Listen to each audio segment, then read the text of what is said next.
தலைமை செயலகம் சென்ற விஜய். தமிழக வெற்றிக் கழக தலைவர் பெரம்பூரில் இன்று பிரச்சாரம் செய்ய அனுமதி கேட்டபோது மறுக்கப்பட்டது. இதற்கு மாநகராட்சி மீது குற்றம் சாட்டினார். ஆனால் குடிநீர் வாரியம்தான் பள்ளம் தோண்டி சதி செய்ததாக கூறினார். இந்த நிலையில் இன்று அவர் தலைமை செயலகத்துக்கு சென்று தலைமை தேர்தல் அதிகாரி அர்ச்சனா பட்நாயக்கை சந்தித்து புகார் கொடுத்தார்.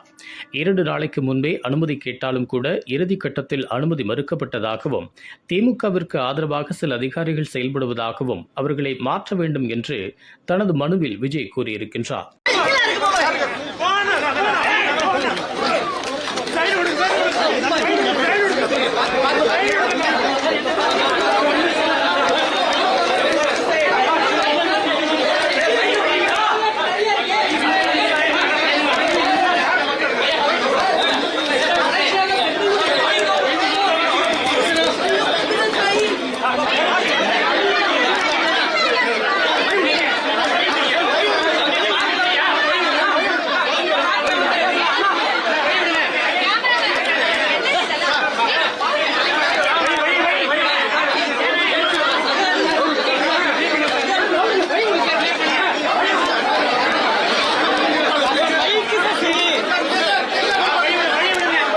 பல்வேறு நிகழ்ச்சிகள் நடைபெற்றிருக்கிறது என்பதை நீங்கள் அறிவீர்கள்.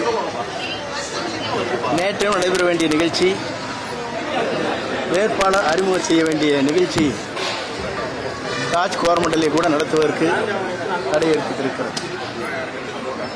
இன்றைய தினம் அவர் சுற்றுப்பயணத்தை மேற்கொள்ள வேண்டும் என்று 5 இடங்களிலே விதிகளுக்கு உட்பட்டு 48 மணி நேரத்திற்குள் முன்னால் ஆன்லைன் மூலமாக, வெப்சைட் மூலமாக நாம் தர வேண்டும் என்பதை தெளிவாக தந்ததற்கு பிறகு நேற்றையும் நீங்கள் பார்த்திருக்கக்கூடும்.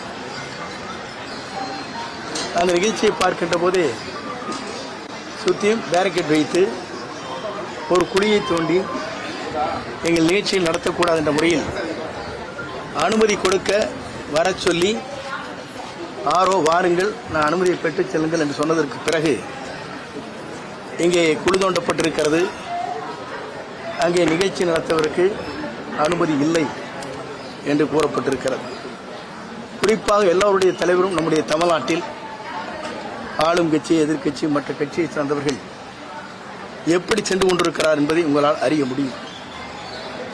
அவர் குறிப்பிட்ட இடத்தை காட்டிலும் பல இடங்களில் சென்று பிரச்சாரம் செய்கிறார். அதற்கு அரசு முழு ஒத்துழைப்பை தருகிறது. முதலமைச்சர் நிகழ்ச்சி என்றாலும் கூட ரோட் ஷோ என்று காரில் ஏறிக்கொண்டு கூட பயணம் செய்கிறார். ஆனால் அவர்கள் குறிப்பிடுகிற ஒரு இடத்தை கூட அனுமதி வழங்காமல் தடை செய்வது என்பது ஒரு இயக்கத்தையே முடக்குவதைப் போல, நாளை தமிழகத்தை ஆளப்போகிற எதிர்கால தமிழகத்துடைய முதலமைச்சராக வரக்கூடியவரை தடுப்பது என்பது இன்று ஆளும் கட்சி இது செய்து கொண்டிருக்கிறது என்பதை வேதனையோடு நான் தெரிவித்துக் கொள்கிறேன். இதுபோன்ற உள்ளூர் செய்திகள், மாநில செய்திகள் மற்றும் பயனுள்ள தகவல்களை உடனுக்குடன் தெரிந்து கொள்ள GST ஆன்லைன் மீடியாவை இலவசமாக சப்ஸ்கிரைப் செய்து கொள்ளுங்கள்.